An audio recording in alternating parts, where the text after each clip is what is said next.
Tonight, the price of farmland in Saskatchewan continues to skyrocket, but what does that mean for farmers? Also, after 9 seasons behind the bench, Regina Pats head coach and GM John Paddock is retiring. Plus, how a small Saskatchewan town is getting a very public boost to tourism thanks to a chocolate bar. This is CBC Saskatchewan News.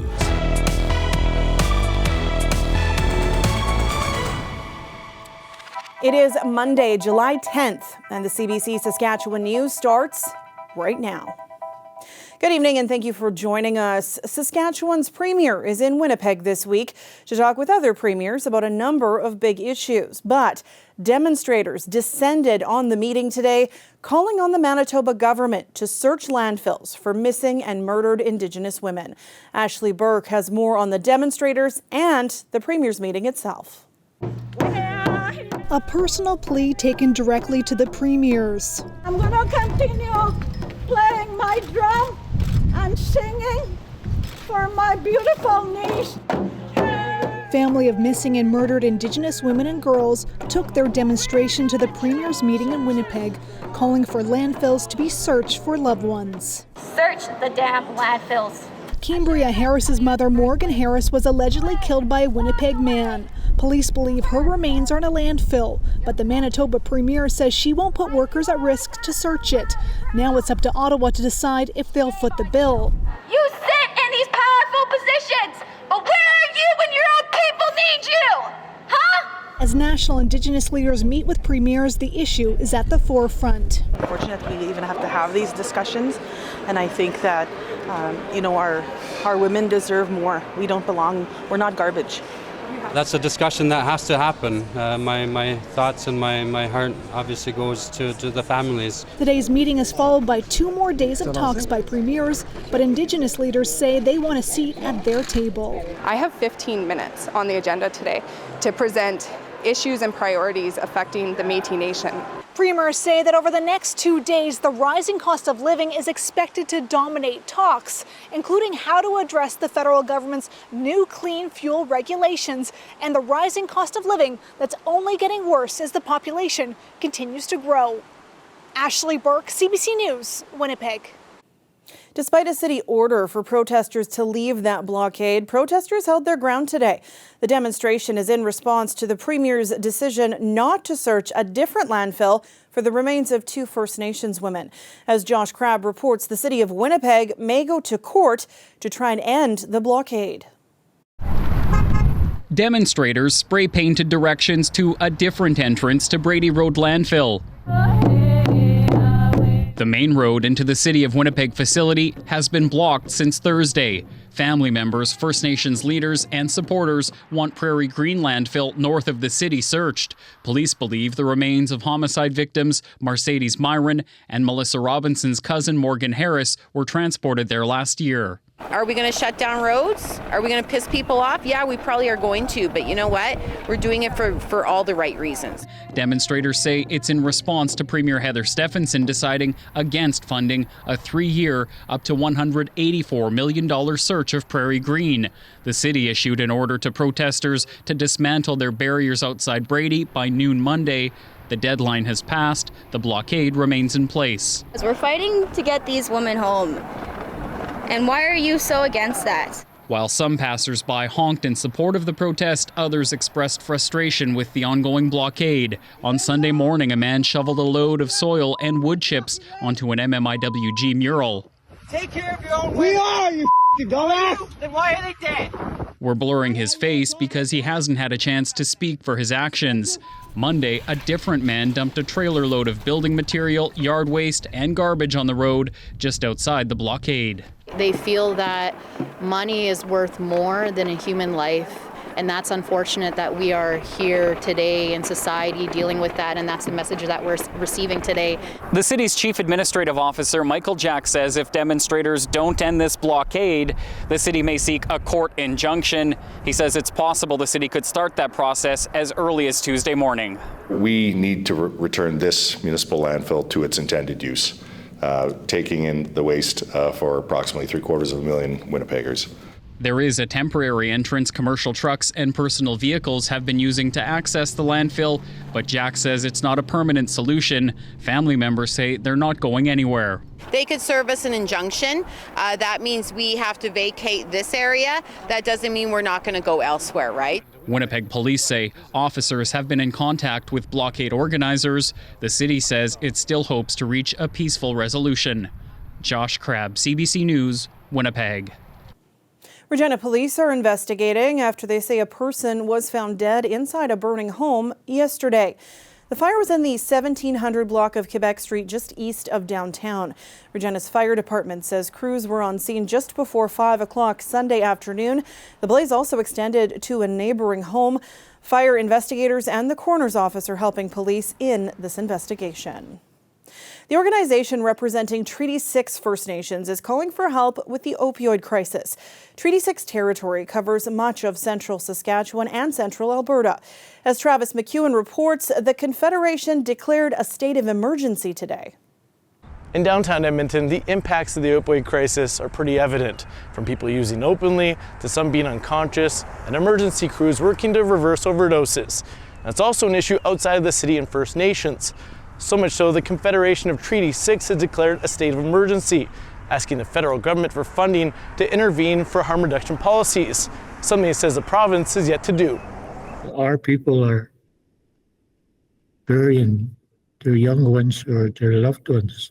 It's painful, but we have to keep on going and try and come up with solutions and commitment for the people in power.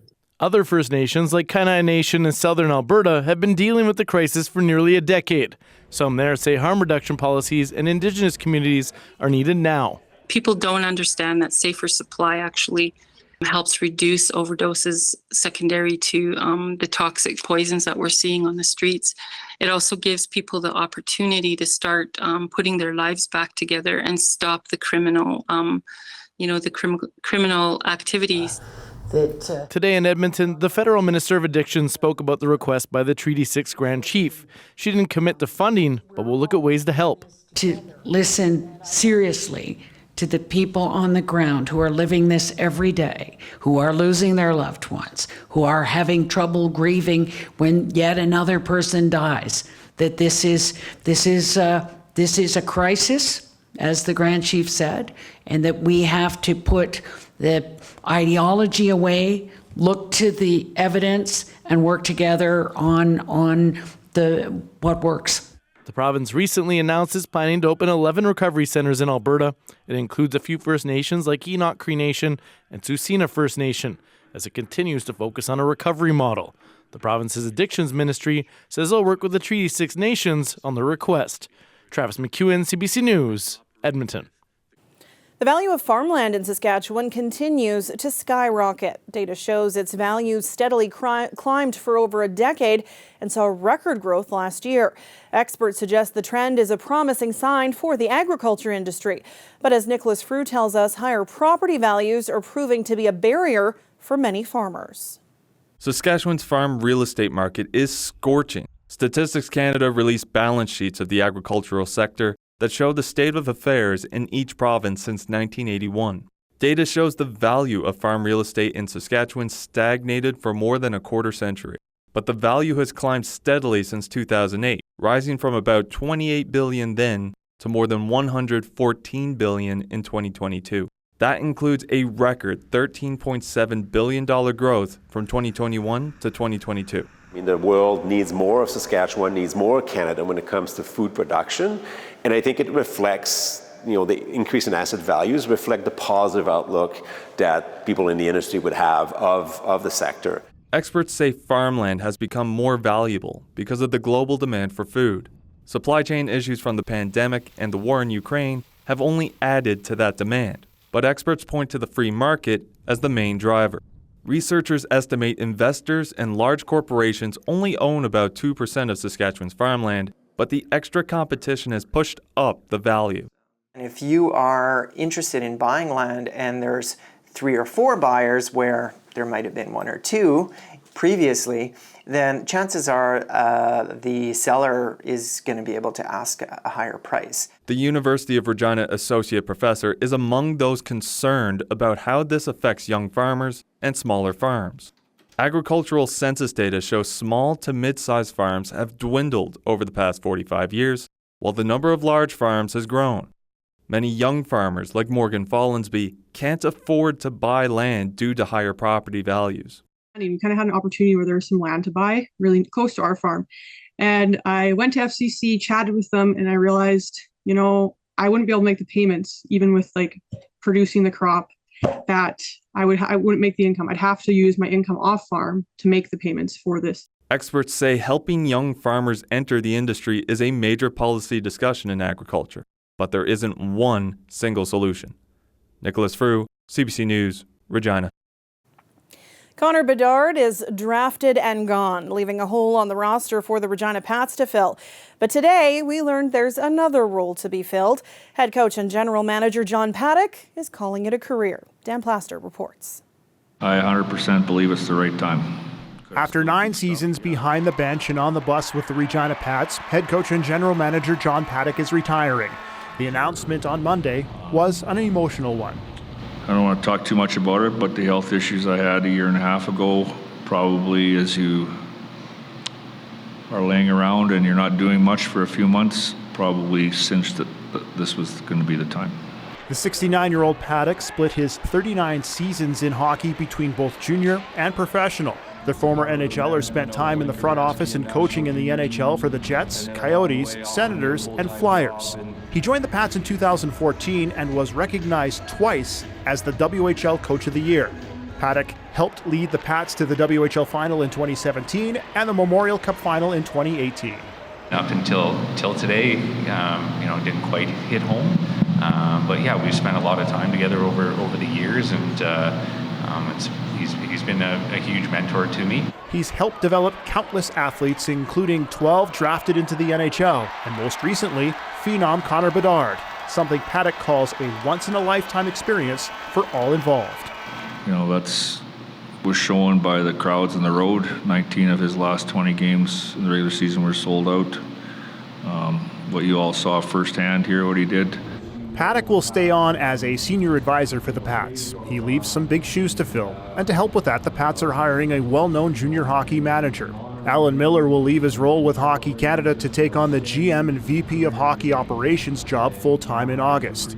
Saskatchewan WHL fans will remember his name, as Miller was Director of Hockey Operations with the Moose Jaw Warriors for 2 seasons, and then was General Manager for another 9, ending in 2021.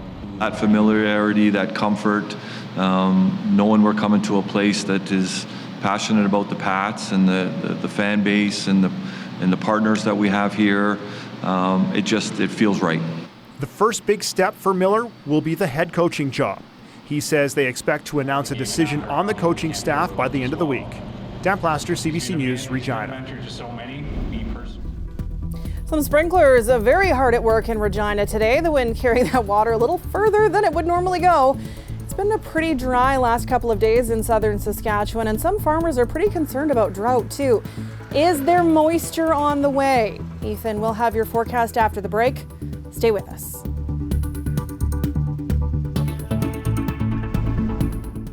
This weather update is brought to you by Capital Ford Lincoln.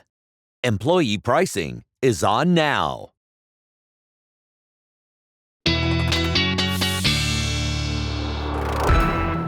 And our weather specialist Ethan Williams joins me now. A real range when it came to Saskatchewan forecast today. Oh yeah, that's right. It felt like the middle of summer in some places, which of course we're in the middle of July now, but other places, quite a bit cooler today, feeling a little more like fall, and that included places in northern Saskatchewan into those mid to upper teens in a lot of locations, even eastern sections of south and central Saskatchewan with high pressure moving in. We really didn't get higher than around 17, 18 degrees in places like Hudson Bay and Wynyard today, but we hit the 30-degree mark today in Maple Creek and got close in Leader. Now, with a little bit of that heat meant that we did have a little bit of some storms popping up in southwestern Saskatchewan. Most of the severe weather weather, though, staying in Alberta and really the rest of the southern part of the province staying nice and clear. But things are about to change. And usually when the rain starts to move in, we start to get a little bit, sad about that, especially in the summertime. But right now, southwestern Saskatchewan, west central regions, you really need this. This low pressure system causing that active weather in Alberta spills eastward into Saskatchewan as we head overnight tonight and early into tomorrow morning. Some showers for the southwest. Now, this area of high pressure is going to interact with this, and it's going to drop temperatures in southern Saskatchewan tomorrow. It'll also make it hard for that rain to spread further east from Regina, but as that begins to move out, heading through tomorrow afternoon and tomorrow evening, we should see some pockets of showers down toward Weyburn, Estevan, finally, eastward toward Regina. The north of the province, and especially central regions, though, looking to stay clear. Even a little bit of some lingering showers possible in the southeast as we head through the day on Wednesday as well.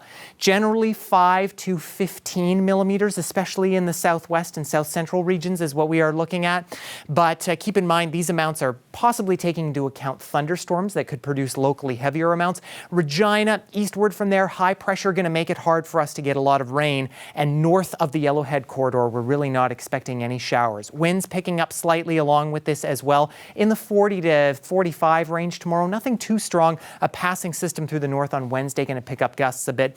But I talk about temperatures, and in a swath from around Kindersley, Rosetown down to about south of Regina, we're looking for temperatures probably, as I say, probably into the mid-teens tomorrow. And things not going to warm up much beyond that. Regina will probably get a little warmer than that. And then afterward, we do start to rebound temperature-wise. But our upper atmosphere pattern is still stuck, just like last week. This big trough over Manitoba not moving. Usually it should be getting out of here, moving from west to east and bringing this ridge with some warmer weather.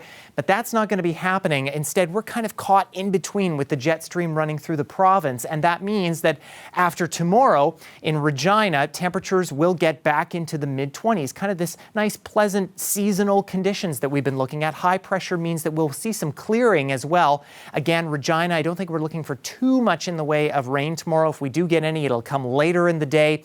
Saskatoon, though, no rain expected. Temperatures getting into those mid-20s. Kind of August weather in July, Sam, but fitting when you consider that May and June felt like the middle of summer. But I'm watching the end of the week, which is when Country Thunder happens, and that's a perfect temperature. So if you could keep that rolling, that'd be great. And no storms, too. Don't say the storm word around that festival. Zip it. Thanks, Ethan. You bet.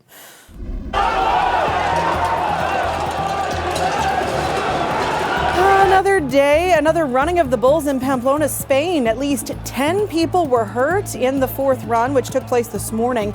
6 were taken to hospital. Thousands of tourists visit the city for the annual festival. It runs until Friday. We'll be back after the break.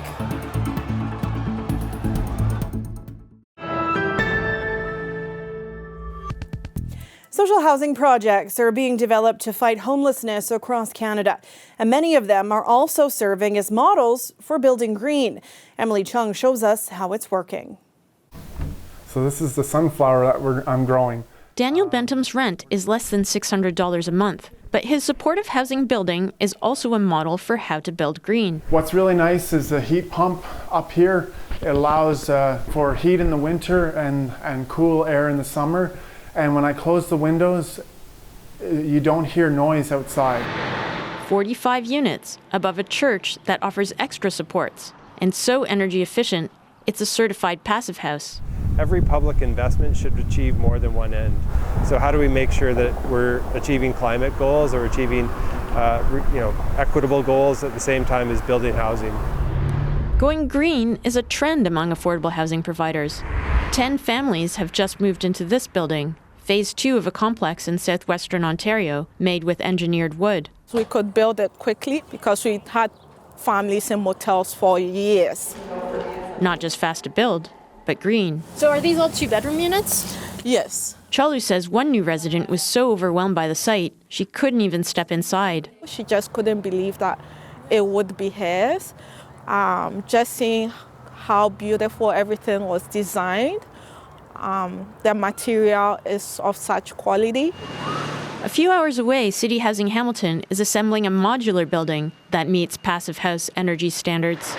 The rent for each unit will be as low as $85 a month. Yeah, a selection of the folks who will move into this building will be homeless. Others will be precariously housed.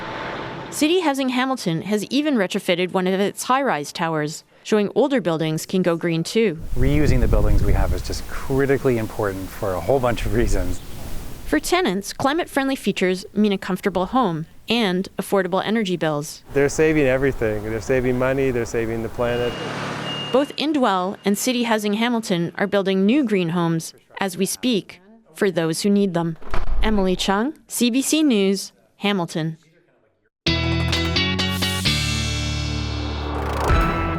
And Ethan's back with one last look at your weather. And we'll be starting with a little bit of cloud cover in Regina tomorrow morning at 14 degrees. Winds from the southeast, a little bit breezy, but then as we head toward the afternoon, that's when we'll start to see that cloud cover build in. There is a chance of showers, that chance increasing as we head through the afternoon. But again, don't think we're in for all that much rain in Regina. It's really kind of that southwest corner that we'll be looking for that. Saskatoon will get the mix of sun and cloud around 15 tomorrow. And then for you, again, we're not really expecting a lot of rain from this system. If any, mix of sun and cloud at the noon hour. Not a bad day tomorrow, sitting at 22 degrees. We love getting sunset shots, one of my favorite. And this one is from Penny out near Denzel in west central Saskatchewan. The skies, very nice in this photo, Sam, but by tomorrow in that west central part of the province, I think there'll be a little more showers and rain, not that they'll be complaining. For sure. Thanks, Ethan. You bet. And before we leave you tonight, we have a story about a small Saskatchewan town getting a very public boost to tourism. As Alexander Kwan reports, it's a real treat. It looks like the Eiffel Tower, but this isn't Paris. This is Momar, Saskatchewan. The small village of about 450 people is located 90 kilometers east of Regina. Named by French settlers, it's a sister community to the Momar district of Paris. This mini replica showcases that connection.